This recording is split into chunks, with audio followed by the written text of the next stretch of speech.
to be with you all again. My name is Sean Marshall. I'm one of the pastors serving on staff here at the greatest church in the whole wide world, Salem Baptist Church of Chicago. Reverend James T. Meeks is our senior pastor, and we are restoring hope by connecting people to God and to each other. I'm on 10 because we've had an amazing membership Sunday, an amazing day, in-person worship, online worship, celebrating our pastor's birthday. So we are so grateful to be able to have this space again tonight where we can connect with you and share some more hope with you. I know it's been a minute, but I'm so happy that you all have fallen right back into your normal and natural place because you are already sharing this. Thank you for sharing this link. Thank you for tagging somebody in it. Thank you for letting somebody know that we are on live right now, Facebook and YouTube. We appreciate you. I can see your comments. Thank you for speaking to us as you come in, letting us know where you're watching us from. Salem is, of course, open to the world, and we got people watching from everywhere in the world. So thank you for talking to us. Thank you for letting us know that you are on with us tonight. And then finally, you want to make sure that you are engaged in this topic. So if you have thoughts or questions, anything that you want to share, we'll be engaging with you in the chat because this is going to be an incredible conversation we're going to have tonight. I'm going to pray for us, and then I'm going to bring on the folks who are going to share with us tonight. Father, thank you so much for this church. Thank you for the Salem Baptist Church of Chicago. Thank you, Lord, for a place that we can grow spiritually, whether we are here in the Chicagoland area or anywhere else in the world. Thank you that you have torn down every barrier that would keep us from connecting to you and keep us from connecting to each other. And it's through those connections, our connection to you and our connection through each other, that we find hope. So we're grateful for the hope that we have that will be shared tonight. Bless our speakers as they share wisdom with us that will strengthen our families in Jesus' name. Amen. All right. Well, I'm going to kick this thing off by bringing on two people who are very special, near and dear to my heart. They have known me, Lord, for over 25 years. That means that they met me when I was in daycare. That means that they, helped to babysit me. That's what that means. Okay, that's my story. I'm sticking to it. Love this couple. They have led in many different spaces in our church family, but they are the marriage ministry leaders of the Salem Baptist Church of Chicago. Incredible couple, teachers, ministers, counselors. If your life has not been touched by them, just wait and see how God will use them in your lives tonight. So excited to have Thomas and Patrice Henderson on the Family Hour tonight. Hey, y'all. How y'all doing? Hello. Good to see you. So excited to jump into this topic. And I'm going to share the topic in a minute. But we would love to hear from you. You have a story that we want to hear, that we want to allow our families to connect to. And then you all are going to help us really walk through this conversation. So excited and very glad that you were able to make the time to be on tonight. Also excited to have attorney Judy Martin with us tonight, who's going to share and lead further in this topic, as well as attorney Ernest B. Fenton. Thank you so much. No strangers to our church family. We're so glad for you all to be on. We love you, and we thank God for you. So tonight, and I said this before, our mission as a church family is to restore hope by connecting people to God and to each other. And as we do that through the Family Hour, we want to give hope to families. So we've always tried our best to give information, to have conversations, and to share wisdom and insight that would strengthen the families in our church, right? And so we're grateful for this conversation tonight, because we want to hear what it means for us as families to be mindful of our elders, aging parents. and the issues that can arise, not just in our relationship with them as they end up needing more care and support from us, but also the legal issues, the financial issues, the issues that have to do with transition. Right?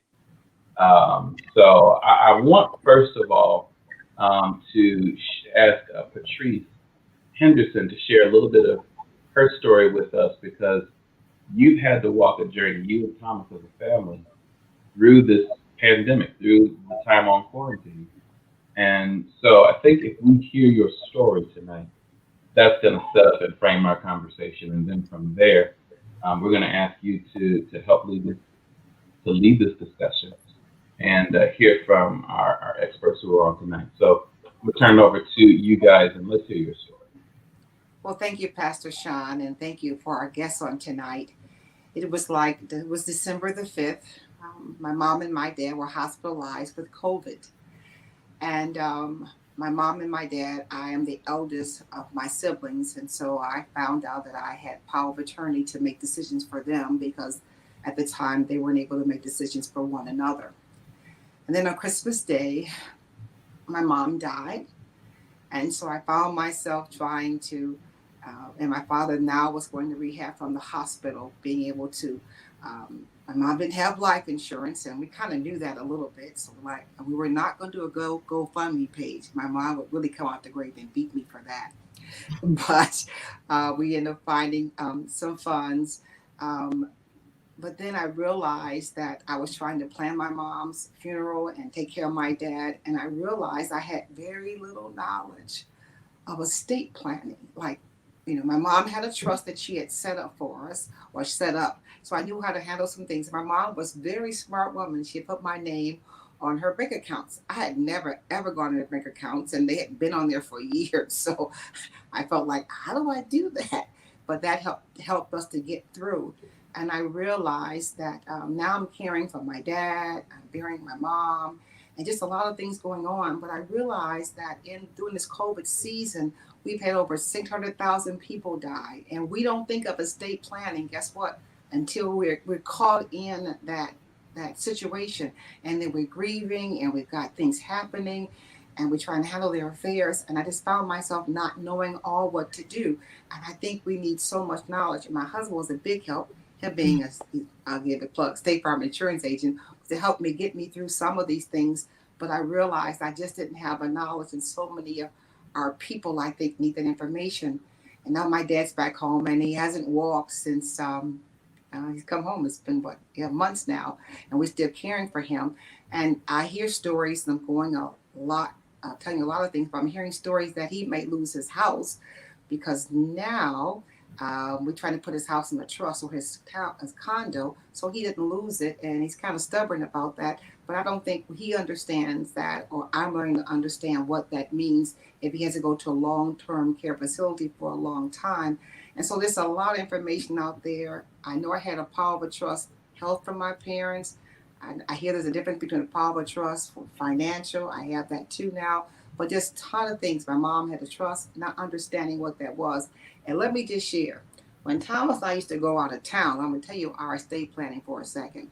We used to go out of town. We travel for Salem, we travel for the ministry, or do seminars across the country, and travel with the company. We would sit our children down, and we would tell them, now, if something happens to you, this is who you talk to, and this is who you go to. And we had a will, we got off the computer, and that was our estate planning. And so even now we have children and grandchildren. We've got to learn to do estate planning because it's enough just to grieve the loss of your loved one, but now having to figure out what next happens to their assets and things like that, and how to care for their family. We need to have that knowledge so we don't carry that burden also as we're going through this grieving process. So, Pastor Sean, we kind of like wanted to put together some questions, and this is really not about us because we're going to be learning as we go through this process as well too. And I think that because we've been an active participant in this learning already, that's why Patrice saw that this was an important topic, that because she's lived through it, how do we help other people not to go through the pains and the misunderstandings or to get misinformation from other sources that are not reliable. And so that's the reason why we've kind of like just prepared some questions, because when we hear the word estate planning, we really don't know what that means. And so what I wanted to do with our two guests that are here, I wanted to first of all see, because these are questions that I think that everybody is asking. First of all, what is it meant by having an estate? And then the second part of that is because most of the times that when you think about an estate, you think about, some place that's in London, you got a mansion, you've got, 50 acres of land, but what does it actually mean? And is that something that's just for the wealthy, or does everyone have an estate? So that's our first question to our guest. Okay. Yeah, I love that, and I don't know which one of you all will want to jump in on that first, but I just have to say, Patrice, you mentioned Thomas Henderson as an insurance agent. Thomas Henderson is my insurance agent, so we're in good hands. That's the one, right? We're in good hands. No, that's the wrong one. No, Okay. I'm like your good neighbor. You're my good neighbor. Yes. I knew it was one of the two. Forgive me, please. I have sinned against you. I've transgressed. But you've been our insurance agent for over 10 years, and we have been blessed to have your wisdom and your insight. And I really appreciate, Patrice and Thomas, you being willing to share your story, because it means so much more when we hear people leading us through this conversation who have gone through it and are going through it. It means so much more. So yes, please restate the question. Sure. And then let us know who you want to jump in on that first. We are all ears tonight. Okay. Well, again, the question is, how do we define an estate? And is that something that's just for the wealthy only? And whoever would like to pick that question up, because we don't know who has the actual expertise in either area. So it doesn't matter. So please. Well, I can start off, and of course, Attorney Fenton, you can always jump in and, piggyback onto the answer that I'm providing. To answer your question, no, you don't have to be wealthy in order to have an estate. Anybody can have an estate if you have property, if you have, personal property and real property. Estate planning allows you to leave specific instructions as to how you would like your assets to be distributed upon your death. When handled correctly, this preparation will provide you with peace of mind, knowing that you have done all that you could possibly do to protect yourself and also your loved ones. It also allows your property to pass to a designated beneficiary or beneficiaries in a very efficient manner. Anyone can benefit from estate planning. It doesn't matter if you're a single person, a married person, a widow, a widower, you have children or you don't have children. All you have to do is take the necessary steps to get your business in order by contacting an attorney to start the process. Now, to properly execute documents for your estate, you must have the mental capacity, first of all. Say, for instance, if a person has dementia, that person is incapacitated and does not have the mental capacity to execute documents on his or her behalf. Now, with estate planning, there are several different instruments that you can use. Now, just like I spoke about an individual that was incapacitated or unable to physically or mentally manage their personal or financial affairs, then in that instance, you would have to go to court and get what's called a guardianship over the person and over the person's estate. In order to have the petition for guardianship approved, you also have to submit a doctor's report verifying that person's medical condition that you are alleging he or she has in order for you to obtain guardianship. Now, Patrice, I know you also talked a little bit about a power of attorney. Now, a power of attorney gives you the right to appoint an agent to make property decisions on your behalf.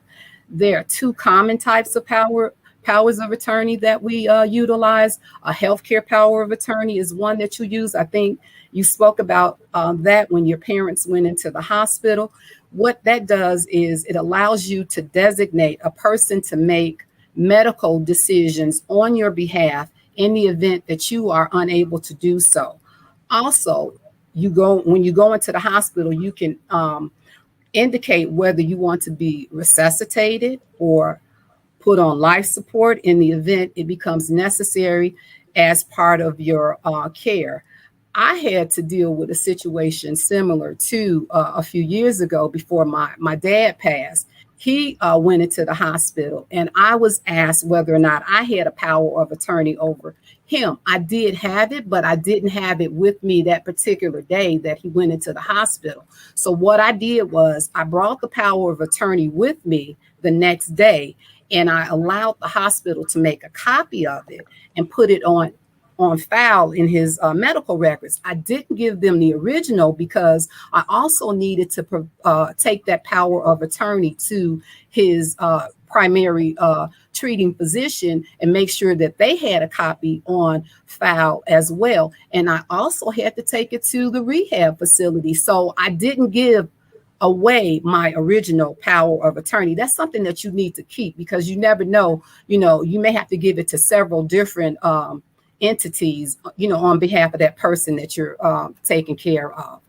And I'm going to just talk about the other power of attorney, and then I'm going to let Attorney Fenton jump in. A power of attorney for property allows you to designate a person to act on your behalf regarding your personal property and your real estate. Personal property is things relating to paying your bills, having access to your bank accounts, and taking care of any other of your financial needs. The power of attorney is not valid after the person passes. So you can't go to the bank 3 months later after that person dies and state you have a power of attorney for them and you want to obtain funds from their bank account. Now, if your name is not on the account, but you're listed as the beneficiary on the account, you have the right to have access to the funds that are in that account. Now, if you don't have, say, for instance, if the person didn't list you as a beneficiary on the account, and you can use what's called a small estates affidavit. That's another instrument. If the person dies without a will and, there's no beneficiary listed on the account, you can obtain the funds from the account with a small estates affidavit, providing the amount in the account is less than $100,000.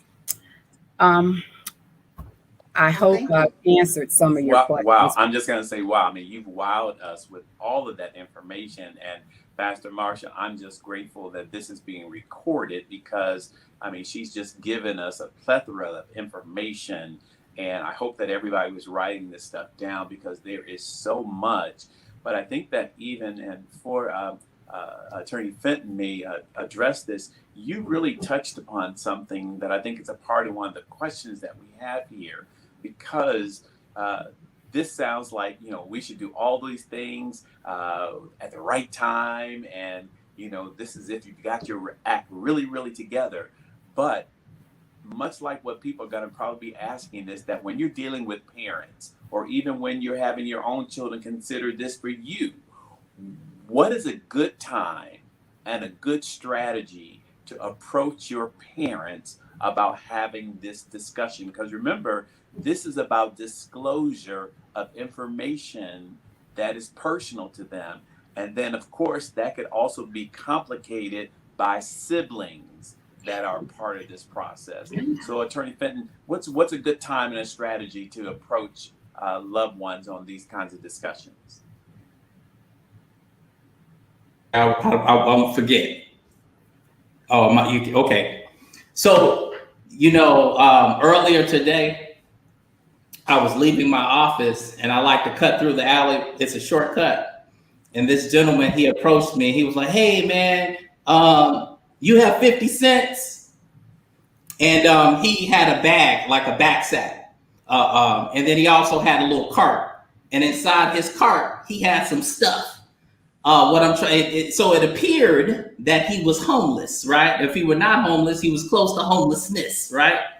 And I'm going to imagine that everything that was in that cart and in his backpack, all of his property and possessions of the world were encapsulated in that cart and in that backpack. And I'm telling you, whatever he had in there is his estate.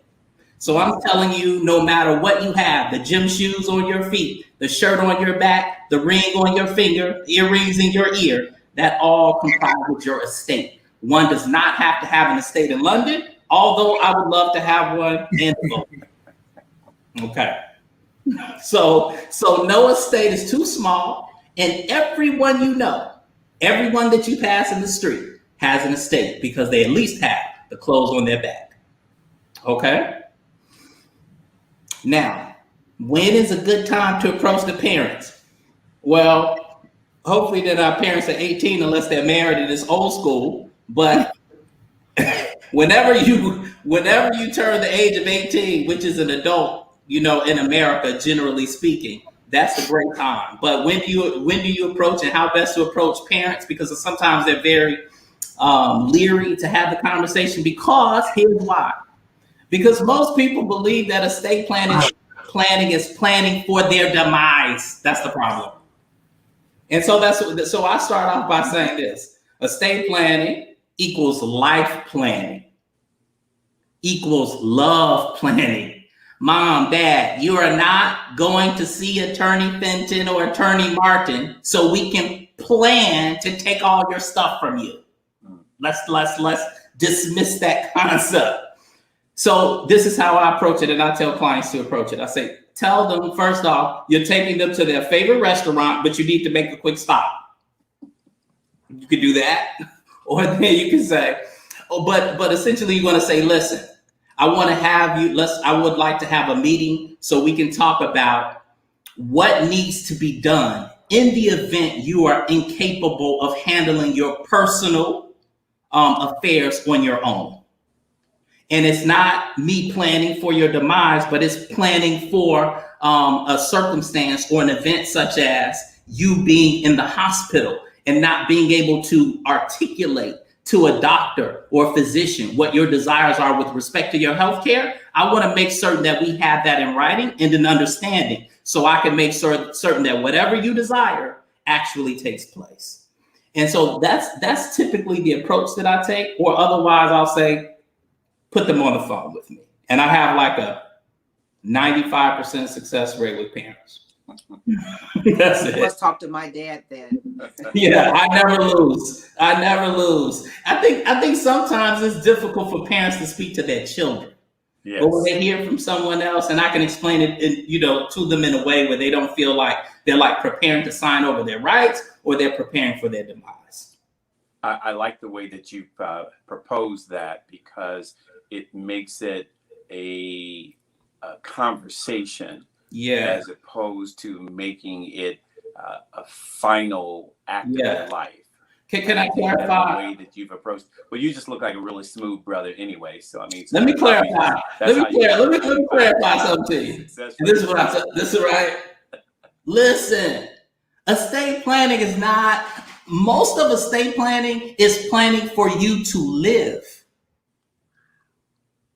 See, and Attorney Martin already said it. She says a power of attorney is no more good after you pass. Right? So what does a power of attorney do? Mom, if you get sick, I'm trying to make sure that we have a plan so that you get better. Because I need to have the authority to speak to the doctor. I don't have time to be wasting. I need to get to your primary physician. I may have to go pull some medical records. I may have to have you transferred to another hospital because I just can't let you leave here. That's the planning we're about to do. It's called life planning. Let me say this to you. You brought up a point. Both my parents in the hospital, and they were in the COVID season when it was really rough. And so I couldn't get in the hospital to see them at all. And I remember telling the pastor, I said, Pastor, how do you wrap your head around, I had two parents in the hospital and I can't talk to them and I can't get information from their doctors. And so that really was very difficult for me. And when I realized I had power of attorney, it made it a lot better. But you're right. Let me be there. It's so I can help decisions to make your life better, make sure they care for you properly. And it was just a blessing that I had that. But I didn't know I had it at first. My mom's doctor informed me that my mom had signed some papers. That's how I found out. And I was able to do that. But still, that's my mom and dad just told them, give it to my daughter. She'll make those decisions for us. But you're right. It was there just so I could help them when they needed that. I never thought it would be like that. Right. Well, here's another question we have for you guys, because this term we hear so often, probate. Okay? Right. And we're not talking about probation officers or anything like that. So it's like a probation officer. So what does that term actually mean? Because there are some people that we know that they had not done any kind of planning. There were no wills or anything like that. What does that really mean? And why does the state get involved in that process at all? Right. Probate is the legal process by which an estate is dissipated when there are assets remaining in an estate. So if someone passes on and they have not made provisions for their home to be transferred without being under the auspices of the court, then they end up in probate. Let me tell you this one, no one wants to hear. If you have a will, you still must go through probate. Okay? If you don't have a will, you have real estate, or to Attorney Martin's point, if you have no real estate that you own, but you have assets that total in value more than $100,000, then you still in probate. And just as a backdrop, why you don't want to go through probate in most instances, probate in Illinois, as an example, is a minimum of a 6-month journey, right? If you hire an attorney, an average price starting out is about $4,000. Right? You must file a petition. Someone's appointed the executor or the administrator of the estate. Creditors have a 6-month claims period by which to come into court and make claims against the estate. So you want to avoid probate at all costs. And to the extent that you cannot avoid probate, we want to make certain that the bulk of your assets are not subject to probate. Okay. Well, you guys have elaborated on that very well, and we're going to kind of like piggyback to what you talked about earlier. Patrice talked about this in the discussion about what she's been going through herself. But we also hear, in addition to probate, we hear about trust. Right. What are trusts? What are the benefits of trust? Are there drawbacks of trust? And then who should have privy to that information about that trust as it relates to family members? Right. Well, a trust is a written legal document that gives instructions on how property titled in the trust name is to be managed.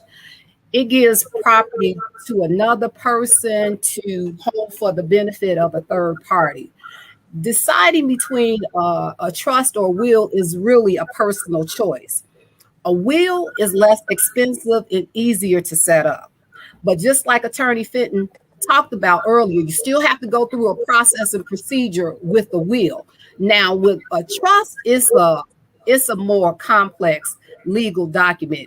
It can be expensive because it has to be managed by a trust company. So you are paying an annual fee for the trust to be managed.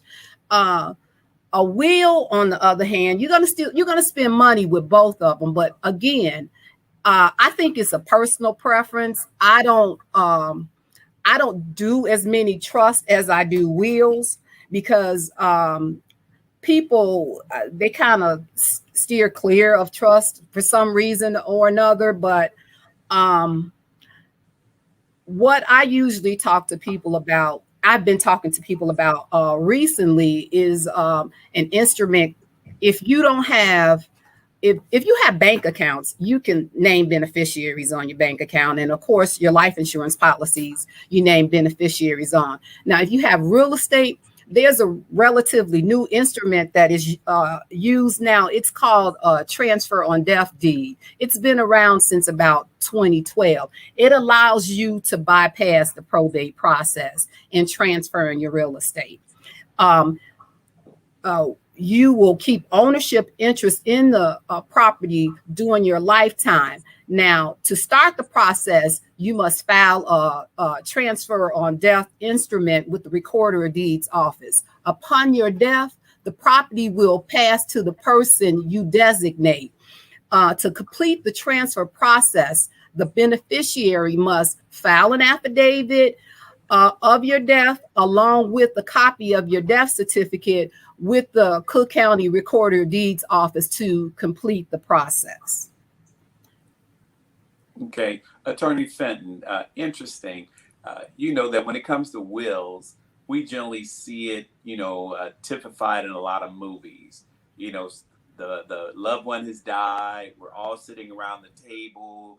They're getting ready to read this will, and then you find out you were cut out, or you see that you were left a call, or something like that. Okay, yes. But when it actually comes to wills, who should know about the contents of the will from the family member? Whoever you trust not to kick up some, start some mess while you're living. Whoever you trust to do that. But let me tell you this. You can't cut your spouse out of a will. There's something called spousal rights, right? So a spousal elective share. You can cut everybody else you want out of your will except for one person in Illinois. That's the spouse. The spouse, at the very minimum, gets 1/3. So I just want to clarify that one right there. Well, in fact, before you go on to that, I'm glad that you said that, because a lot of times that we believe that that's not information that we're privy to, because we hear about the community states like California and some of those other places, but you just really shed a lot of light. So in other words, I gotta give her something. Yeah. That's stuff that you own by yourself, but a lot of stuff is already it's joint owned property, so that's not even subject to it. So if you purchase a home together, then you of course, upon one spouse's demise, the surviving spouse will inherit the home, as an example. Or even if only one spouse is on the mortgage, but we can have one spouse obtain the loan and be on the mortgage and the note, but then when it's time to record the deed, we can place both spouses' name on the deed. And so even in that instance, if one passes, whoever survives becomes the sole owner of the property. Okay. I think the important thing that was said earlier, though, is that if that person is not in good mental capacity, correct. We hear that topic is debated often. That especially that if a will has been changed, that if the beneficiaries of the will have been changed, then how do you try to manage that process to ensure that the person is in good mental character before they make a change to their current will? How is that? Is there an affidavit process? How is that certified? The will is signed in front of witnesses. So you must have at least 2 witnesses. And then there's also a certification or an attestation by the witnesses that says, in my opinion, they had the necessary the mental capacity. I mean, the only other way to protect yourself in that instance is to actually have a report from a doctor and say, on that day that I signed this will, the doctor said that I was good. So that's really the only way. Taking a half step back again, though, let me tell you what I say about wills and trusts, okay? And then I like to put some context to trust. To me, a will is like a payphone.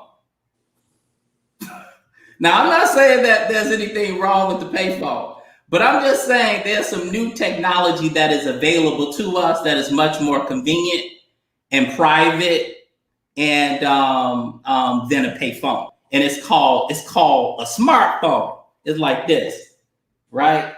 And this smartphone has many more features than a payphone. And so what do I mean by that? How have I come up to this comparison? Like I said before, and I won't go through all of the details, but with the will, you must go to probate. The problem with probate is that a lot of people are going to have creditors. Folk may be listening right now and say, but Attorney Fenton, I don't have any debt. I'm old school. I do everything cash, just like your daddy. And I'm like, yeah, but what if daddy is hospitalized in the last 6 months of his life? Although he had zero debt, he was institutionalized and they ran up $8,000 a month while he was in that institution. So now we have a $48,000 bill.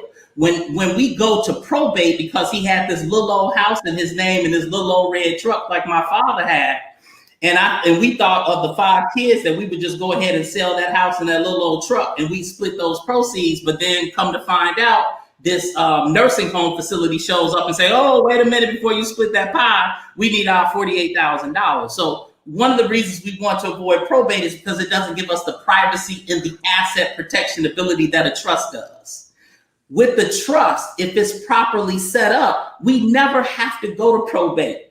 Now, I won't go this far. I'll just simply say this. If you know of creditors, you are required to notify those creditors before you dissipate any assets.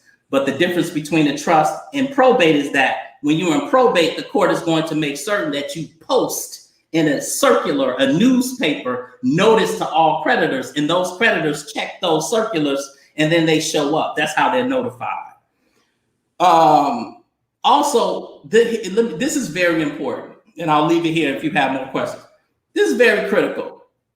We have to start, and we're talking about families, we must learn to preserve our assets while we're living, and then we must responsibly transfer our assets upon our demise. So what is this asset protection component? I just heard Ms. Henderson state, she said, Daddy, we need to do something about the house because we don't want them to take your house, paraphrasing, quote unquote. What does she mean by that? If your parent, you have 2 parents, thank God, but when one passes on, like my father prior to my mother survived my father. Now, if my mother goes into a nursing home, that nursing home, and she does not have the cash flow on a monthly basis to pay for the cost of that nursing home, which on average is about $8,000 for a decent one. If her Social Security is only $1,500 and she's $6,500 short, first thing they're going to do is dip into her bank account, and then they're going to penalize her for the amount of money that she has in her account. If she has $30,000 in her account, they're going to penalize her for 4 months. They're going to say for 5 months. I'm sorry. For the next 5 months, they're going to say, well, we're going to penalize you. We won't kick in any government assistance because you need to spend down. It's called spend down. You must spend down the money in your account. Once they dissipate the money in her account, then they're going to say, what else do you have? Oh, that little house right there? Well, you need to sell that house so you can be able to afford the cost of being in this institution. If you have a will, it doesn't protect you against that. A will is only good when you pass on. But with the trust, depending on how we structure it, we can transfer your house into this trust while you're living. So if you ever go into a nursing home facility, we may be able to salvage your home. If you have cash in your name in a bank account, we would then create a trust and create a bank account for that trust and transfer any cash into your account. If you go into an institution, we may be able to salvage that money in the account. So it is there for your care, number one, and then secondarily to pass on to whom you desire. Well, you segued into that so well. Oh my God. I mean, I just feel richer, like more money has gone back in my pocket as a result of that explanation. And seriously, I mean, this is great information. Yeah. And I don't know how much more time that we have, but we have a couple more questions, and I hopefully that these are questions that are being addressed for everybody and not just for our situation here. But what is the difference between an executor of the estate and the administrator of the estate? What are their functions? Same. The only difference is this. The executor is who's named in a will, if you have a will. It's just a different name. Both of their positions is to administer the estate. So an executor is named in a will, and if you do not have a will, it's called an administrator. Same job. Okay. And thank you for clarifying that too, because as I said, these are kind of like myths and facts that we hear out there. And we're just trying to make sure that we're broad enough in this conversation to address all of these things very importantly. I have learned so much just in these. I mean, I'm sitting here, Thomas. I can't keep up with the notes. Like you said earlier, I'm glad we'll be able to come back and refer to this. That we're going to archive this. You'll be able to see this on our Facebook and our YouTube page because this is so good. And if you're just tuning in, we are talking with our marriage ministry leaders, Thomas and Patrice Henderson, and attorney Ernest B. Fenton and attorney Judy Martin. We are talking about end of life, end of care issues for parents, focusing in tonight really on estate planning, on financial issues that may come up. And I'm telling you, if you just jumped in, as soon as this thing is over, you want to rewind the tape. Because all these issues, I mean, even attorney, when you talked about, approaching your parents, I remember Thomas Henderson, I remember when you walked me through how to talk to my mom about insurance. And I'm like, I got to talk to my mama about this. I got to tell my mama, and so the wisdom of having outside voices, of having outside counsel to walk you through this is so great. So again, thank you all for being on. Thomas, please lead us further. This is great. Just a couple more questions, and then I think that we're good because, look, we're going to be talking to you guys. So, Attorney Martin, and I guess this is both of you all, not a selfish plug or anything, but my wife referenced what I do professionally. And 80% of my clientele are non-minority individuals. And I would tell you that out of that 80%, probably at least about 85% of them have life insurance. Why is life insurance such an important piece of estate planning? Well, life insurance to me is a very essential part of estate planning because if you don't have it, once a person passes, how you're scrambling, trying to pass the hat to raise money in order to bury your loved one. It gives you a sense of peace of mind, knowing that at least you can pay for the burial of your loved one. And also with the life insurance benefits, that you have to name a beneficiary. And if that beneficiary that you name on that life insurance policy passes, you have to make sure you update that life insurance policy with a new beneficiary. I don't know how many people that I have dealt with in the past that have come to me and said, hey, I got a life insurance policy, but the person that's listed as a beneficiary on the policy is deceased. What can we do? And it's like sometimes in situations like that, I have advised them to contact the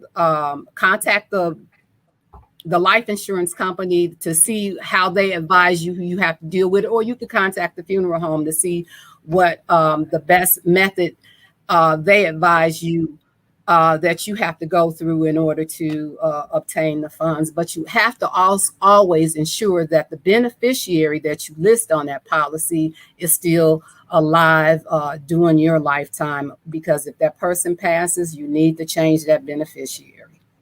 Absolutely. And a lot of life insurance benefits go unclaimed. A lot of people don't know that. And so that's the reason why it's very important to let your beneficiary know, that you have named them in that process as well, yes. too. Attorney Fenton, I'm sorry. Also, Attorney Fenton, I like to ask a question. I realized that my mom had Social Security, my dad had Social Security, my mom had a pension, my dad had a pension, and sometimes we don't know to ask or list those things because those are benefits now that someone has died that my dad now can get.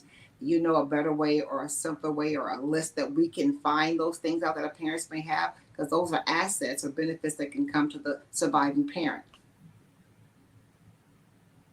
Say it's like take statements, of your bank accounts and so forth, and just place them. We provide a binder place them in the binder, or then we have like a contact list. So your accountant, people who would know, the accountant, the attorney, a broker, HR people, and along with any type of statements that you may have. So that's really the only thing you can do. And then that's why it's also important. I mean, simple things like have a set of keys, or if you have that power of attorney, you can gain access into their home to look through the mail. But that's really it. There's no database of what I have. Well, we probably have a myriad of other questions, and it would just not be fair to be able to take up 2 more hours of your time, especially unpaid by us. So, can I speak on that life insurance? Pardon? Can I tell you about that life insurance? Please do. In fact, I had an additional question to follow up, but you're probably smart enough to anticipate what that question is going to be. I don't know, but I may. Hopefully I won't forget. But listen, I'm married, and is it Pastor Henderson? This is what my wife tells me, right? My wife says, "I know you love me, but show me you love me." And I'm like, listen, life insurance is love insurance. If you really love them, show them that you love them after you're gone. How much do you care enough to make sure that they're cared for after you are gone? And that's one purpose of life insurance.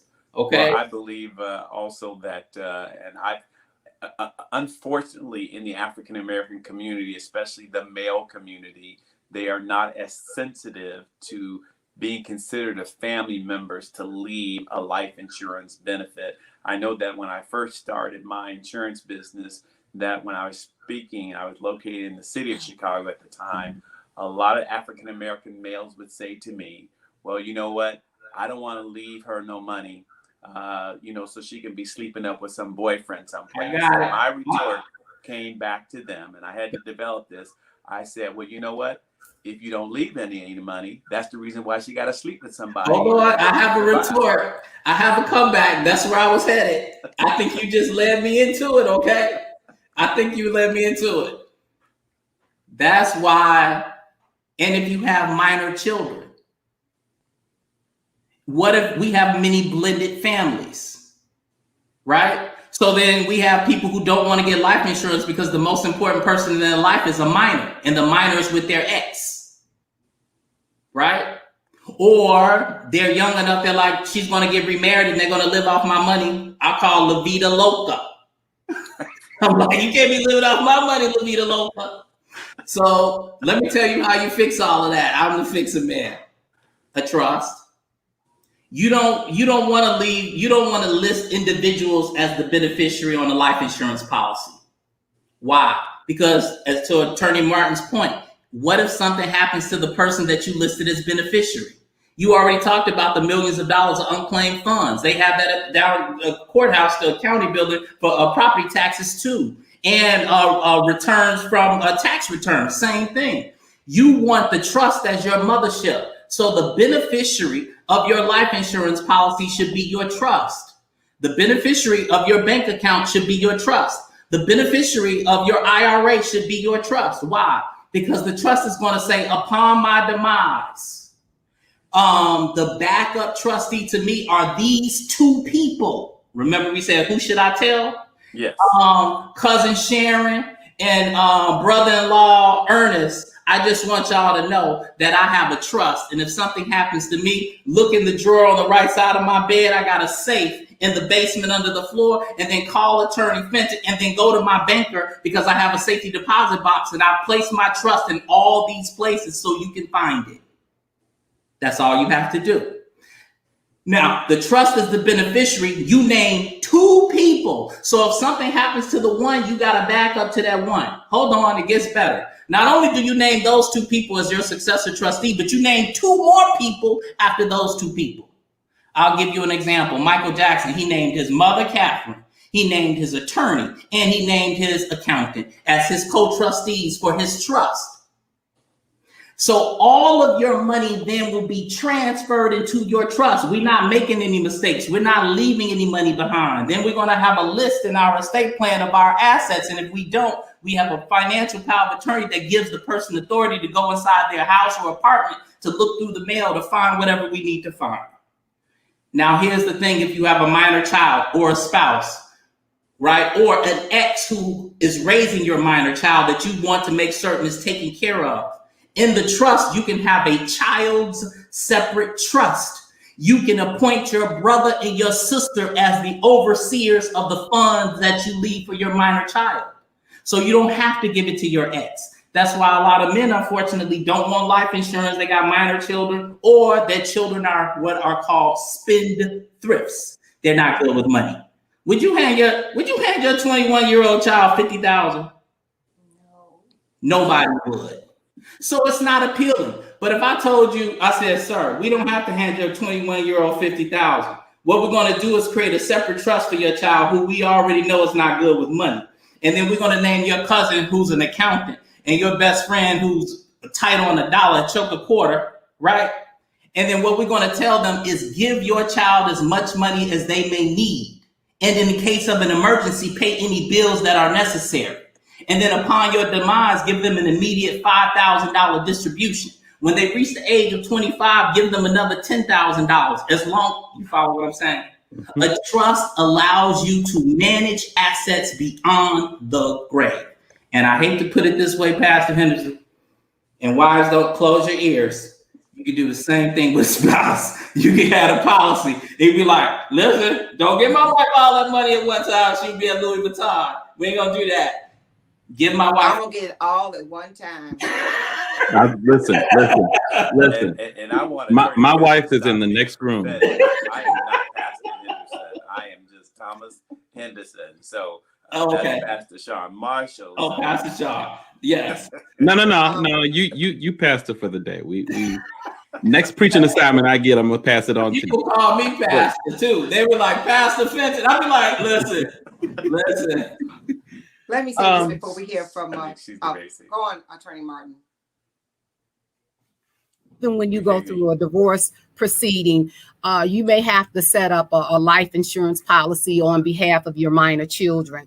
So in that instance, you can still put that, you can name that, you could set the life insurance policy up, but you could still name beneficiaries other than your ex-wife. You can name somebody that you could trust. And you can also, like Attorney Fenton indicated, you can name more than one beneficiary. And you can also, if you decide, you can put that in a trust on behalf of that minor child. Sometimes if a child dies in their parent if a parent dies in the parent lists that minor child as a beneficiary, you may have to go through probate and open up a minor's estate on behalf of that child. And then a guardian is appointed through the probate process for that child. And then you have to petition the court every time that child wants funds out of that account, and the court oversees that account to make sure that child, whatever you come into the court to ask that the child gets, that the child really needs, the court oversees the spending of the money on behalf of that child until that child becomes of 18, and then the funds are turned over to that child, and the child can do whatever they want to with those funds. But you have to have planning. We need to do more planning in our community, and this is kind of a good thing that we're doing this too, because a lot of people just don't know about the process. They're so unfamiliar with things that they have to do in terms of setting up their estate. And like Attorney Fenton stated, you don't have to have a whole lot. You can have just a little. The man that he spoke about with the backpack, that was his estate. Yes. But it's what you have to have directions in terms of what you want to do with that estate once you pass. And you just have to make your wishes clear. And I wanted to also talk about one more thing with a will. A will can be revoked at any time, even if you decide, like you make a will in 2018 and you decide in 2019 or 2020, I don't want to leave my property to that particular person that I indicated in that will in 2018. You can revoke that will. You can do it by making a new will, but you have to make sure that when you execute that new will, you indicate that you're revoking that will, that any and all prior wills that you've had in existence. And you can also revoke that prior will by destroying it. I prefer to just do a new will as opposed to having an individual destroy the will, because I think it will cut down on a lot of other issues that you may run into with other family members. Yeah, and it may be for another time, but I know that by you just bringing that up, Attorney Martin, because you know that there are revocable and irrevocable trusts as well too. Same way. And so that's something that, you know, maybe we can talk about later on. But I know that when Denise Rogers opened up this conversation, she said that, you know what, we probably go for about an hour, but look, we could probably go on for a long time. And let me just say this too, that I look at estate planning as planning for our future. And I think that, and I don't want people, when they hear this, to do it, what do you call that, backyard? Spend the time with an attorney, spend the time. And the money. And the money. I'm going with that, and the money, because on the end of this, you could lose everything instead of investing in your future or in the future of your legacy. Because I think estate planning is about your legacy. What are you going to leave on for the next generation? And I think that it's worth the cost, it's worth the money, because I've heard of people who did it off the internet and didn't do it right, had the wrong beneficiary or the wrong person who signed it, was the, you know, whatever, it was all wrong. And then they went to court and they lost everything. And so I think sitting down with you guys, making sure it's properly done to invest in our future and our legacy for the next generation is really so important in estate planning. And Thomas and I are going to do a better job at this, right? Absolutely. We know who we're going to be talking to. So, and then it cuts down on the stress. It cuts down on your stress. So takes away that stress. Sean, we want to kind of like just put this right back to you to close this out for this evening. We thank both of these wonderful, comical, knowledgeable individuals who are very personal and professional.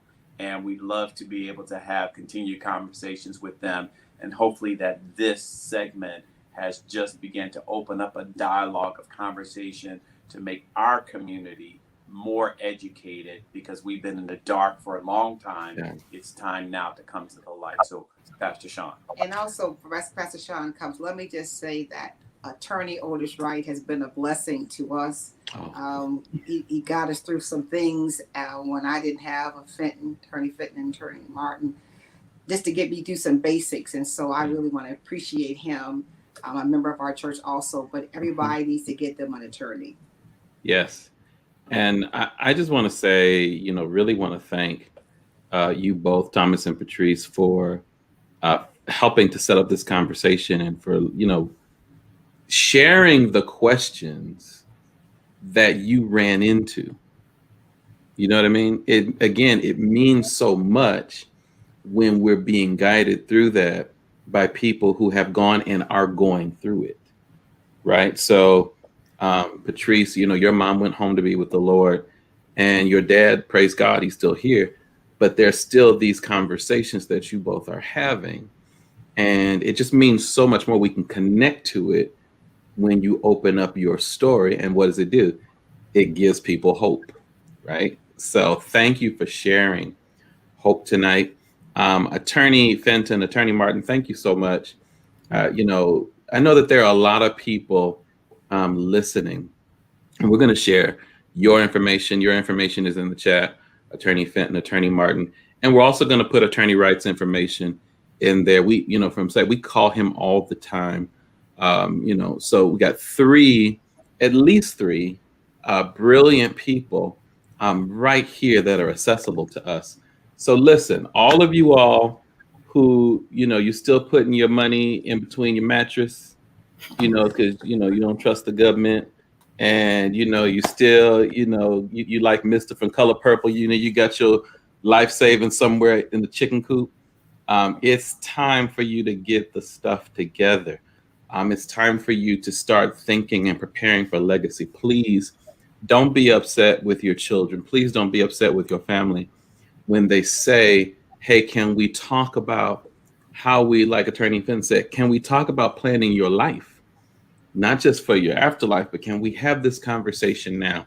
And we're so grateful. Attorney Fenton, thank you again. Attorney Martin, thank you again. Thomas and Patrice Henderson, love you all so much. Appreciate you all for setting this up. And Salem, we thank God for you. Thank you for showing up in this space. Thank you for sharing this. Thank you for tagging someone in this. So much information.